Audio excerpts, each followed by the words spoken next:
Anthology, as it was meant, like it was a series of different events, the model love stories you might have seen. Today's session was on a different series of use cases which in different industries. So everybody representing different industries. Myself representing banking. While there are a lot of use cases, GenAI related use cases, I would like to talk on the work which I do.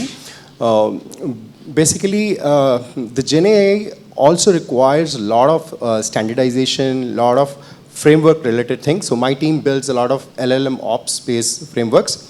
So for example, somebody was talking about while these algorithms are really, really good, but if the data is not good, the data which is fed to these algorithms is not good, then you will not get right results.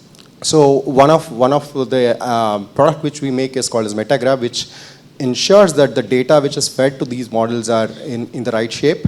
We try to generate metadata for a lot of our systems, which were there for many, many years, and because of lack of proper metadata, you will not be able to get a right sense of outcomes from the algorithms which are working. So that's one of the interesting applications we have built. Another one, we are primarily very much focused on creating the LLM ops tooling services, which help our data scientists and data analysts to speed up and accelerate their GenAI experimentations. For example, if somebody wanted to download a model from LangChain, because we are a bank, we can't allow anybody to directly download and do it. So we have built an OSS expressway framework, which ensures that all the checks and balances are in place. So once the model is coming into the ecosystem, there are a lot of these checks and balances are adhered, and the model comes in the right final way. So that product does that.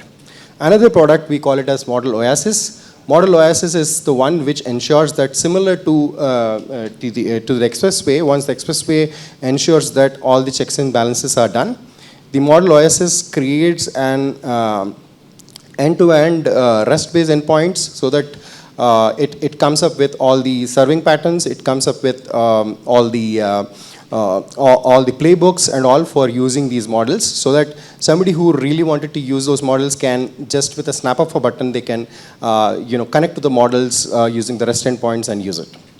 Another interesting, you might have already heard, the evaluation as a service. Basically, we use a lot of GRAC libraries. I'm not sure if you are familiar. So we have built basically the red teaming, what we call. It's ensuring that all the models, whatever we have downloaded, and the models which we have built in-house, the fine-tuned models which we have built in-house, those have to be rightly evaluated. We need to know like how they are doing with hallucination, how they are doing with different kinds of standards, protocols, security violations, and so on. And then we have scoring for all of these. While we are monitoring the models before they are evaluated, we also monitor the models as they are performing, right? So we call that as red teaming. Another, last but not the least, we have built a product called as Aurora. Aurora is REST-based deployment on Ray. So we need a scalable way of sending these models and serving these models in real time. Our use cases in the bank, we have a lot of use cases with respect to customer sales representative, video-based analytics and call records and so on. But we also have a lot of document, knowledge-based, legal and compliance-based requirements and so on. All those are being served using our Aurora tool. So it basically gives all these flavors so that if you invest right amount of time in building the right frameworks, ensuring the governance, then you can reap the benefits of what GenAI is going to give us in a very, very long time. And last but not the least, what I believe is, enterprises which has invested a lot amount of time in gathering unstructured data. If you have heard about big data in 2012, 2014, that's when a lot of enterprises started collecting data, and in all forms. But for many years, they were not able to use this unstructured data, and many companies have let go those data sources. It can be call records or video logs, audio logs, and so on. But the companies which has ensured that they store this kind of information were now able to reap a lot of benefit, and one of such companies is our company. Thank you. I would love ask Nanda to talk about some of their use cases. Thanks, Sitaram. So I'll talk about a few use cases. I'll start with one in the finance and accounting field. We provide outsourced accounting services to a lot of customers across the globe. And invoice processing is one of those jobs which is really voluminous kind of a thing, and every client will have millions of invoices that need to be processed every year. And we started automating it. It started off in the heuristic models, but then we moved on to deep learning.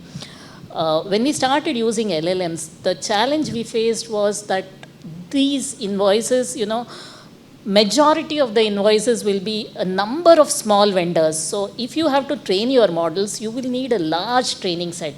So your time to market is very slow. You would take lots of time in training, and you still get very mediocre accuracies, like 75% odd accuracy. So 3 months back, we switched to Gen AI. And the great thing with that is that Llama 3, when we started using it, in these 3 months' time, we finished POC. We have gone into implementation as well now, because you really don't need that kind of training sets. And accuracies are as high as 90%. So it's really made a big, big difference. Of course, the investments are a little higher when you go using Gen AI route, but then as you become better with your prompts, it really makes a lot of sense to go there and go implement, onboard a lot of new customers very fast that way. The second area is in insurance field. We do medical underwriting for all kinds of carriers across US. Coast to coast, we serve multiple carriers. Now, in the US, when they provide you with a life insurance, they go through your entire medical history and records. Now, there are people with medical history which will go into thousands and thousands of pages. An underwriter needs to read through all these pages, and this is completely unstructured data. It will not even be in chronological order, and it will be doctor's prescriptions. It could be diagnostics. It can be your MRI reports, all kinds of different, very, very varied kind of documents. So we have started using Gen AI as well as LLMs. We've started with that, and what it does is helps you really summarize the whole medical history, tell you the trend of how your blood pressure has been moving over the years, how your sugars have been over the years, and more importantly, there will be a lot of irrelevant data in this. Ignoring what is not important from an insurance perspective and picking out those things which are important from a insurance perspective and creating a summary out of it, so that the underwriter can just read the summary and take a call on that. So that's the second use case. And the third use case is a research platform that we have created. We work with a lot of professional services firms, law firms, consulting firms, market research firms. Now, for market research firms, you need to create market research reports, let us say EV market. Now, there are multiple documents, lot of subscription sources that we have, our own in-house sources that we have. You can put it all into the platform. The search is faster with this, and then it can actually create a report for you. You can give a table of contents saying, in my report, I want these things to be addressed. And it will give you that. The big thing with using this in-house platform is that it gives you all the sources, so there is no hallucination. It obviously is a human in the loop kind of a thing, where you need to go through still and make sure that the right things are summarized there. Similarly, for law firms, you want to understand what are the class action suits that have happened for, say, DuPont in the last 10 years. Now, all that can be brought together. Who were the different lawyers who represented? What was the argument they did? The entire case law can be created there. Now, again, the important thing is that it should not have hallucination. And because you are using only your sources that you have access to, you will get all the source documents. And the big advantage with this is not only that you are saving time in preparing the reports, but the in India, you know, our report writing skills are not great. So we have to use copywriters, you have to use editors. All that is eliminated when you get these reports done with your Gen AI. So these are some of the use cases from our end that we are working on. Thanks. Thank you, Nanda. Good afternoon, everyone. Yeah, a bit dicey to talk about hallucination because I'm sure you're hallucinating between this session and the lunch out there. So I'll try to keep it as less technical as possible, although I can't help talking about technicalities coming from the background of risk analytics. So I'll start with a small example from the regulatory world because we work a lot with the bankers and regulators globally, especially in Middle East. We asked ChatGPT a couple of months back, can you help us out in converting through the cycle PD, probability of default, to PIT-PD, that's point-in-time default, which I'm sure many of my fellow bankers are sitting here today, which you will understand is a very important step in this regulation called IFRS 9, International Financial Reporting Standards. Has gained a lot of currency of late. They call it CECL, Current Expected Credit Loss in America. Rest of the world, they call it IFRS 9. And it's a very important step for ECL modeling, expected credit loss modeling. So we tried to check it out with ChatGPT, said, hey, can you help us out? And that's a very critical step, converting TTC-PD to PIT-PD. ChatGPT said, yes, we can do it. So it threw us a nice snippet of code in this R programming language, without telling that this is a 𝗲𝗃𝗃 model. But while prompted, it said, yes, it is a 𝗲𝗃𝗃 model, which is the bedrock behind those lines of codes. So yes, that means with the right set of prompts, you can stay insulated from this monster called AI hallucination, which the whole world is talking about today. Let's see some more examples, what it can bring into the table for credit risk modelers or market risk modelers, people like us and from my fraternity. Yes, with the right set of natural language prompts, it can be nice credit risk scorecard models, saving a lot of time for the modelers in the process. But it has to be right set of natural language prompts, remember. It helps us in building a lot of challenger models, which is one of the prerequisites. All the regulators want us to build challenger models, be it in America or EU regulations or in Middle East, CB UAE, Central Bank of UAE. That's one important aspect. Couple of deep diving further, missing value imputation. It's one of the classic problems. We all modelers know that. My fraternity knows it better. How it can do it? Yes, it understands the underlying distributions. Gen AI-based tools understand it well and help us out in right set of imputation for the missing values for particular variables.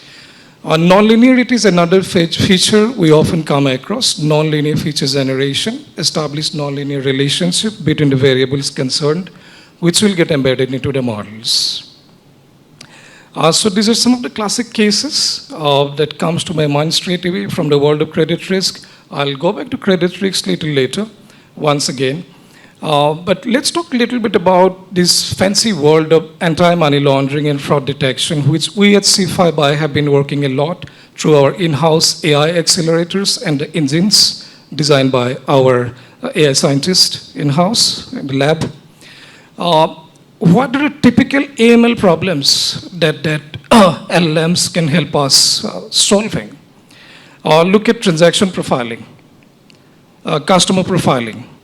What it does, detect suspicious activities. Gen AI is very good at that. Account monitoring, abnormal activity in any particular account. Let's say large amount withdrawal suddenly in a particular account. Gen AI would be able to flag us, and they have been able to do that.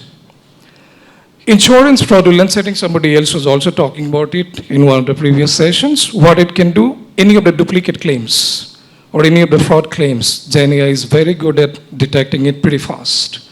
That's quite fascinating. ML-powered computer vision, it has been able to detect and analyze identity documents pretty well. It has been proven. One of the leading banks in America, one of the top 5, I used to work for them a couple of years back. They're using LLMs to help the clients to furnish the right set of information to the regulators. That's FAD. That's extremely important. They have been quite successful there. One of the leading investment banks, they're using it for codification. Developers have been using it for testing and writing codes. Yeah, these are classic cases, have been tried out with a lot of success. Back to the credit risk world, my pet world. Market risks, I may not have much time, although it's more fancy to talk about always, stock markets and derivative modeling. We have tried out Gen AI there as well. But yes, once again to the credit risks, community of fellow modelers, it has been a boon. PD model calibration, probability of default model calibration. How it is helping us out? Generating scenarios under different economic conditions. LGD model development, loss given default model development, how is it helping us out? By understanding the underlying distribution behind the loss given default models. Enormous help. EAD, exposure default model enhancement, how is it being able to help us out? Yes, again by generating scenarios for different counterparties. So these are classic cases. Some of you, I'm sure, will resonate better. These have been tried out through traditional models for a long time, traditional AI models. Now we have migrated or moved to the world of generative AI to a large extent. Last but not the least, a couple of interesting points here, which has gained currency of late and we need to be mindful of. In this whole rush through for deployment of Gen AI-based tools, let's not forget the use of model risk management or MRM, because that's the bedrock or foundation behind responsible AI. Because I see many fintech companies today trying to rush through Gen AI-based tool adoption without worrying much about testing the models well. What are the tests? Comprehensiveness, robustness, more importantly, fairness. As bankers, we face it day in and day out. Adverse action, we call it adverse action, especially for our high-risk applications. Let's say we reject a credit card application or a personal loan application of anybody. Our model has to be able to explain it better why we rejected that particular application. Model has to pass the fairness test. So that's some of my colleagues and members from the fraternity have been working on it. A lot of software has come into play in that area. Explainability, we'll talk a little later, maybe in some other forum, but that's not a big problem now. The biggest problem is model risk management and how much time and effort we are putting in to model validation aspects. So that's going to be the key. We have to be mindful of this beautiful world, a critical world of model risk management. Yeah, so I'll stop there, yeah. Thank you. Probably I took some more time, yeah. Thank you. Yeah, no issue. See, the thing is, I want to touch upon a couple of these use cases already covered from the various industries, either either the finance, insurance, and all. So these COE guys are flooded with such a kind of an use cases. To handle such a kind of an use cases generally, so majority, we know the fact that majority of such an use cases can be addressed with a knowledge augmented approaches like a RAG-based approaches, even an advancements in the RAG-based approaches. So this is, it's like a four-pillar strategy how we can address any of the Gen AI queries. Then the second pillar is to, it's more like an implement a human-like chatbots interfaces. Unlike the traditional bots and implementations, now the customers are expecting a human-like responses as an outcomes. So that is that's a second bucket of the approach how we can solve such a request. And the third bucket is so more of image generations or the model generations or the video generation. So all such a generative way of an request can be solved with a multi-model based approaches. So it's like a third bucket of the request what we are receiving. And the fourth way is where our expertise is more come into play is how you can optimize an LLMs, or how you can optimize a particular model for a specific hardware needs. So as of now, I mean, majority of the initial developer, they start play with importing and calling an APIs, or else now then industry trends, what we say is they want to host this LLMs into their within an enterprise network, so that with respect to the data privacy point of view. So in such a scenarios, our expertise of handling the LLMs for the hardware specific optimization, it's be it maybe an NVIDIA or an Intel or AMD or any of such a hardwares, so I mean, doing of our LLM models optimizations to run effectively on such an hardwares is one more the key thing, that is a fourth bucket. So with this four pillar approach, generally we'll able to address on many of such a use cases.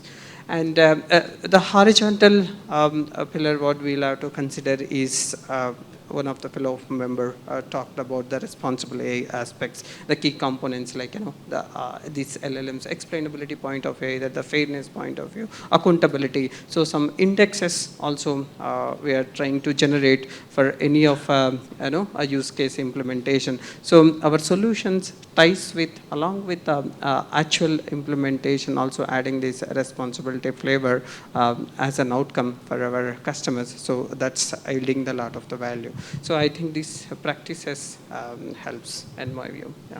Sure. I believe our fellow panelists already talk about most of the use cases, and definitely I'm coming from a consulting and the strategic that partnership, the firm.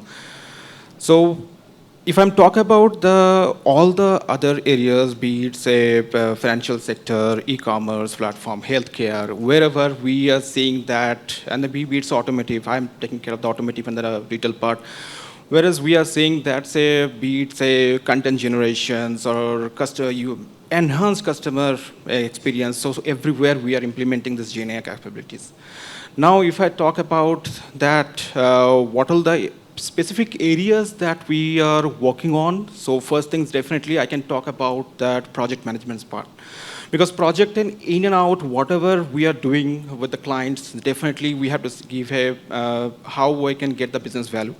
But same time, we have to think that how we can be it a project planning, scheduling, or how we are implementing this GenAI capability, like a better decision making while we're driving the project, and how we can get the ROI from this project, right?